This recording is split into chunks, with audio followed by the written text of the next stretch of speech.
8 o'clock sijoinwa ke ngabakwa siya phambili Home Builders and Construction Company. Ndijoinwa ke apha ke studio live kwi studio ke zakuKomani nguye ke Mr Theli Bhatyi osuka khona kwasiya phambili. Mhlekazi masikubulise enkqubeni sikunikele thuba uzibulisele komphulaphuli weVukani FM ngosuku namhlanje.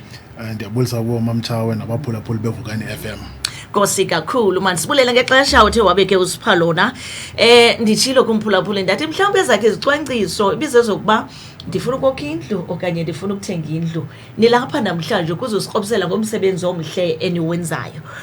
Masiqale apha, ingaba mhlawumbi ithini iprocess eniyisebenzisayo ningaba kwasiya phambili Home Builders and Construction Company xa sithetha ngakumbi kulo mcimbi wokokha izindlu? Nami mhlawumbi ndingoba Mtshawe ndi-potential buyer, mhlawumbi zintoni nezidingayo kum?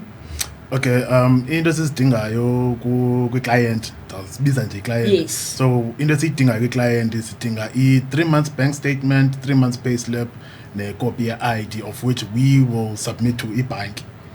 Because thina into esiyiyo singu-middleman.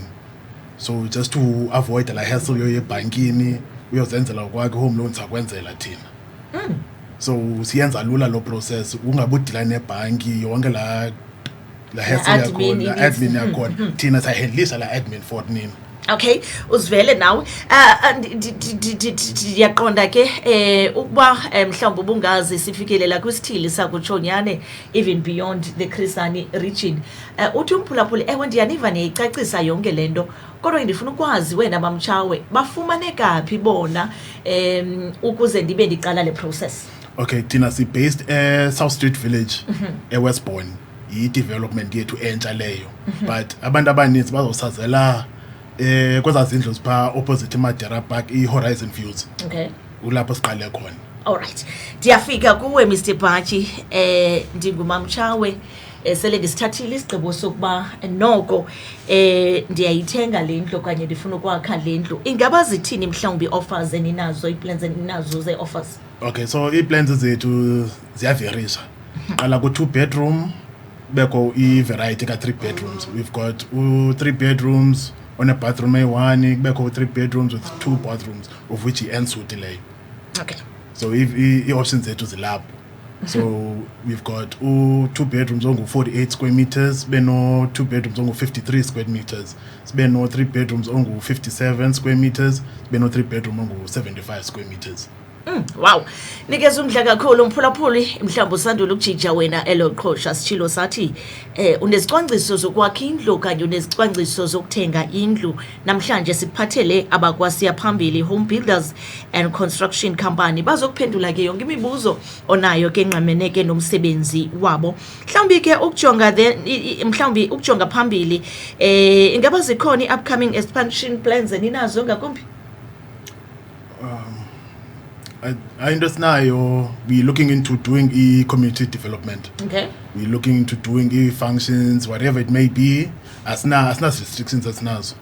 So we're looking into doing golf days, whatever into a community in us. We recently decided to be part of Reno in Queens. Oh, wow. So we want to be part of the community. Because a lot of people abasazi apha bava nje bakukho abantu abokhayo xa bangayazi ba yintoni yeyiphi le company yenza lento. So we want to be part of the community as much as possible. Msebenzi wabo ke mphulaphuli yazithethelela ke ngakumbi ke selebe wenzile apha ke eKomani. Nditshilo ndathi ke unezicwangciso zokwakha indlu nawe awufuni ke bethunana uphoswa komsebenzi omhle ke abawenzayo. Sondela ke uqhagamshelane nabo. Zininzi ke impazamo Mr Bhatyi ezenzekayo ke ngakumbi thina abantu abaqala ukuthenga izindlu, zinintsi mistake esizenzayo because yonke lento siyenza ngehyper, hayi ndifuna uba yi-owner nami ye-property bla bla bla bla. Siphele sisenza mistakes ezininzi, kodwa njengomntu ke ngakumbi sele ekhudla ekule industry, ingaba yithini advice onoyinikeza umuntu xa beke oqala ukuthenga indlu? Into yokuqala i-research ibalulekile. Yazi uba ufuna indlu enjani, then ke ngoku into yakho iprocess yakho wayiqala apho. I-research ibalulekile because now uyayazi uba ufuna indlu enjani. Thina ke kwasiya phambili siyenza lula lona uba sikunike options zakho ukhethe kuloo nto uyifunayo.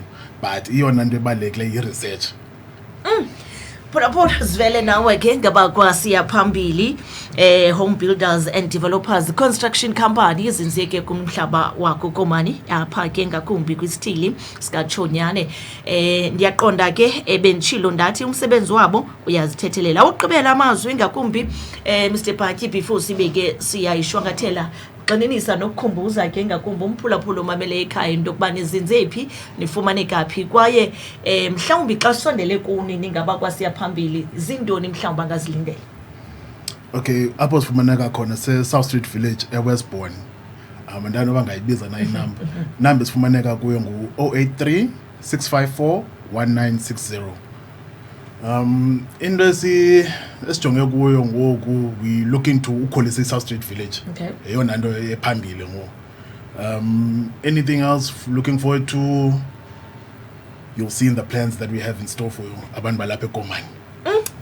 Uyivile mphulaphula uyivanga ngamo uyive siya phambili nkosikakhulu mhlekazi siyabulela ngexesha othe wabeke usiphalo ngethemba lokuba uzawuthi uphuma apha zikhale zibe busy phones zenu abantu bethunana badikiwe ngoma stand abantu bafuna urent abantu bafuna uthenga izindlu zabo bafuna ukokha izindlu zabo so ngethemba lokuba uzawuthi uphuma apha e-studio wena zibe zikhale zo phone phulaphuli yenza okulungileyo kusondele ke esiya phambili nkosikakhulu Mr Bhatyi siyabulela. Thank you so much.